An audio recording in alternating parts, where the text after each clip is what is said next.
Good evening, Blades. As you all know, I am a big Sheffield United fan.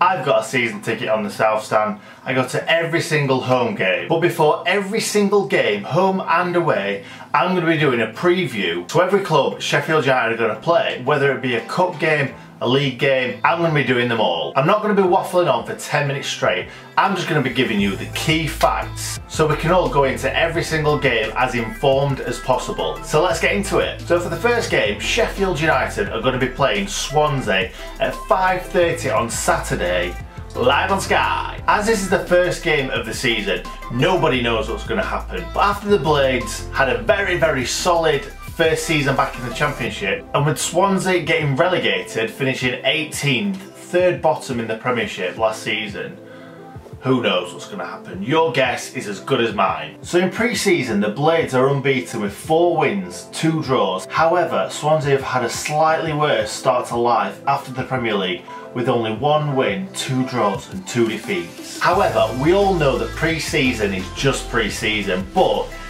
it's always nice to finish unbeaten in pre-season going into the first game. So let's get into some hard facts. So at the time of recording this video, Sheffield United have signed Dean Henderson, John Egan, David McGoldrick and Ben Woodburn.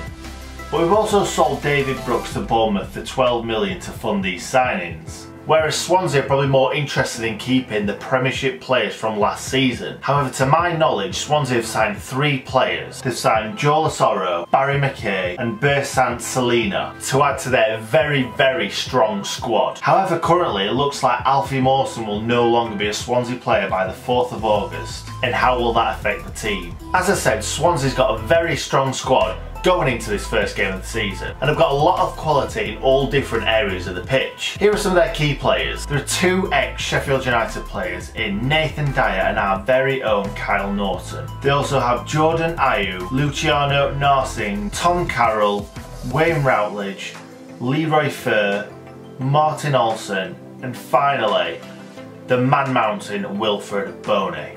See, if that was the Sheffield United team going into this season, I would be very confident. But will all these very good players be able to adapt to Championship life? As we all know, it's a completely different beast. The last meeting between these clubs at Bramall Lane saw the Blades take a 1-0 victory with a Ched Evans goal, and today he is the only survivor from that game to remain at either club, even though he is on loan at Fleetwood. Now we'll move on to some interesting facts. Swansea were formed in 1912 and were called Swansea Town. Swansea played their football at Vetch Field from 1912 until 2005, when they moved to the Liberty Stadium. Swansea City also share the Liberty Stadium with the Welsh Rugby Union side Ospreys. The oldest player to play for Swansea was Tommy Hutchinson. In 1991, he was 43, and believe it or not, he wasn't even a goalkeeper.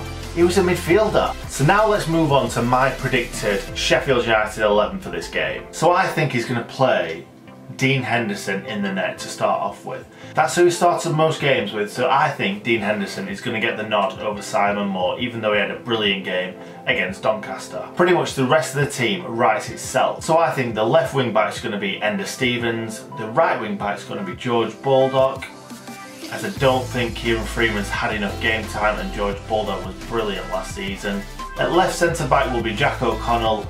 At central centre back I think it's going to be John Egan instead of Richard Stearman. At right centre back it's probably going to be Chris Basham, as most of last season. The 2 central midfielders will probably be John Fleck and Lee Evans, with Paul Coops not quite up to speed yet. I think at central attacking midfield will still be Mark Duffy. Obviously Ben Woodburn's just been signed by Sheffield United and he will probably get a run out at some point. And I think we're going to finish up with Leon Clark up top, obviously top goal scorer last season. And I think, unless we bring another striker in, I think he's going to start David McGoldrick up front with Leon Clark and look to bring Billy Sharp on if we need a goal. And finally, the predicted score by myself. Now, I've been saying to myself all week, this is going to finish 1-1. Got a feeling it's one of them cagey affairs where I think we'll probably get a goal early on, and then I think Swansea will probably score in like the 60th minute, something like that.